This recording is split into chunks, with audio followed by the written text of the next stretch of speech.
The sun beat down mercilessly on Forward Operating Base Condor, a dusty outpost on the Afghanistan-Pakistan border where Lieutenant Kara Hultgreen wiped sweat from her brow. 3 weeks since her transfer from Naval Air Station Oceana, and the whispers still followed her everywhere. First female F-14 Tomcat pilot in history, now the first woman assigned to this elite Joint Special Operations Unit. The men called it a publicity stunt. She called it 15 years of relentless work.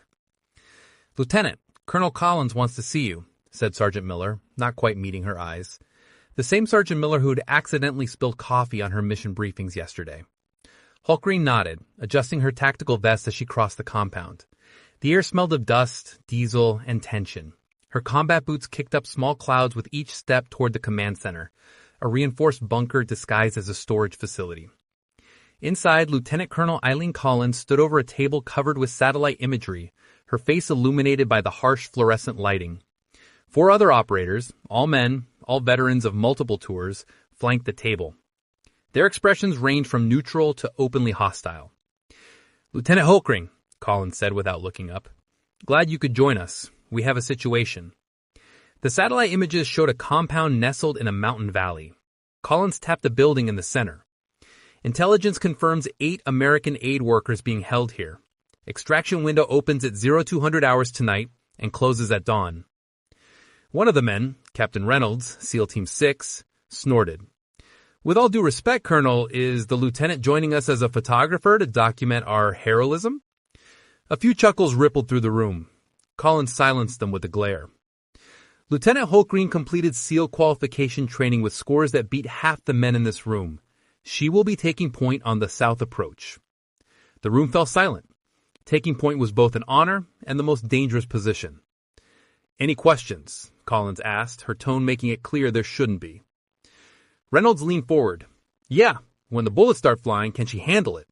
No offense, Lieutenant, but there's a difference between training scores and combat." Before Collins could intervene, Hultgreen met Reynolds' gaze. "I've flown combat missions with a 30mm cannon malfunction over hostile territory. I've ejected from a burning aircraft at night over open ocean. I'm here because I've earned it, Captain. Just like you." The tension in the room thickened. Collins broke it by slapping a folder on the table. "Gear up. Briefing continues at 1800 hours. Dismissed." Outside, Hultgreen felt the weight of what was coming. Her first ground operation with the unit that had never had a female operator. The mission parameters were challenging enough. A stealth insertion into mountainous terrain, extracting 8 civilians from heavily armed hostiles. But the real battle might be with her own team. As she prepared her gear in the armory, checking her M4 carbine and sidearm with practiced precision, she noticed Reynolds and 2 other operators watching her from across the room. $20 as she freezes up the first time we make contact," one whispered, just loud enough for her to hear. "50 says she calls for extraction before we reach the compound," another replied. Hultgreen continued her preparations, methodically checking each piece of equipment. The mission would be dangerous enough without distractions. As darkness fell over the base, the distant sound of artillery echoed through the mountains, a reminder of the war raging around them and the innocent lives hanging in the balance. What none of them knew was that the intelligence was incomplete. The compound held not just hostages, but something far more valuable, something people would kill to protect. And someone on the inside had already compromised their mission. The Black Hawk helicopter cut through the night sky, rotors thrumming as it approached the drop zone 5 miles from the target compound. Lieutenant Hultgreen checked her night vision goggles one final time, the familiar weight of her M4 carbine against her chest offering little comfort against the knot in her stomach. Not fear, anticipation. 2 minutes to insertion, the pilot's voice crackled through her comms. Captain Reynolds sat across from her, his face a mask of concentration. "Remember, Lieutenant, stick to the plan. No heroics." The helicopter touched down in a clearing, and the team deployed in practiced formation. Hultgreen took point as ordered, leading them through a narrow mountain pass. The terrain was treacherous, loose shale that threatened to give way with each step, steep drops that disappeared into darkness. For 3 hours, they moved in silence, communicating only through hand signals. 2 miles from the compound, Specialist Garcia froze, raising his fist. Everyone dropped to one knee. Through her night vision, Hultgreen spotted what Garcia had seen, a patrol. 3 armed men moving along the ridge above them. "They shouldn't be here," Reynolds whispered. Intel said patrols stayed close to the compound. Colonel Collins's voice came through their comms. Possible compromise. Proceed with caution. They continued forward, tension building with each step. The compound appeared ahead, nestled in the valley, just as the satellite images had shown. But something was wrong. Too many guards. Too much movement for the middle of the night. I count 12 tangos on the perimeter. Holt Green reported. That's twice what Intel suggested. Reynolds nodded grimly. They're expecting company. The team split as planned. Reynolds taking 3 men to create a diversion at the north entrance, while Holt Green led the remaining 2 operators to extract the hostages from the south building. The diversion came right on schedule, a series of small explosions that drew guards running toward the north gate. Holt Green and her team moved swiftly across open ground, reaching the south building undetected. The door was unlocked, their first stroke of luck, or so it seemed. Inside, darkness and silence greeted them. No hostages, no guards. Something's wrong, Sergeant Miller whispered. This doesn't feel right. Before Holt Green could respond, the lights blazed on, momentarily blinding them through their night vision. Gunfire erupted from multiple positions. Miller went down with a cry, blood blooming across his shoulder. Ambush! Holt Green shouted into her comms, dragging Miller behind a concrete pillar as bullets chipped away at their cover. North team, we need backup. Static answered her. The comms were jammed. Through the chaos, she spotted movement on a catwalk above, a figure in tactical gear different from the other guards. He wasn't shooting, he was watching. And something about his stance was familiar. It's an inside job, she realized aloud. Someone fed us bad intel. A grenade bounced across the floor, coming to rest near their position. In one fluid motion, Holt Green shoved Miller clear and lunged for the explosive, intending to throw it back. Her fingers closed around it just as a bullet tore through her tactical vest, sending white-hot pain across her ribs. The grenade detonated as she tried to release it. The blast lifted her off her feet, slamming her against the wall. Her vision tunneled, darkness closing in from all sides. The last thing she saw was the figure on the catwalk descending the stairs, moving toward her with deliberate purpose. Target acquired, a voice said from somewhere far away. The woman is down.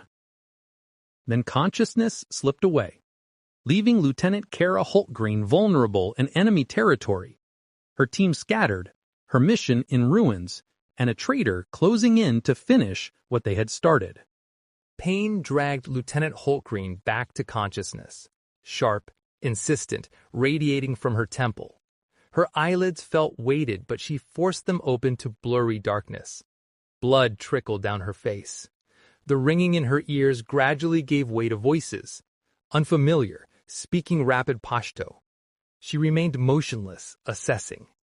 Her hands were bound behind her back. Her tactical vest and weapons were gone.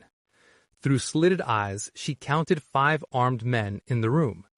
Beyond them, through a doorway, she glimpsed what looked like hostages, the aid workers they'd come to rescue, huddled together on the floor. A 6th man entered, the figure from the catwalk. When he turned, recognition hit her like another grenade blast. Sergeant Wilson from Intelligence Division, the man who'd briefed their team on the compound layout. The woman is still unconscious, one guard reported. The others are secured in the north building. Wilson nodded. Keep her that way.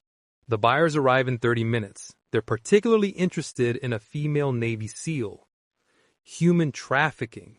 Not just a hostage situation, a setup to capture American special operators. The realization sent ice through her veins, followed by something else. Pure, focused rage. Wilson left, and 4 guards followed, leaving a single man watching her. Holtgreen let her head loll to one side, feigning continued unconsciousness, while working at her restraints. Years of SEER training had taught her techniques for escaping zip ties, pain tolerance, leverage, the right angle of pressure.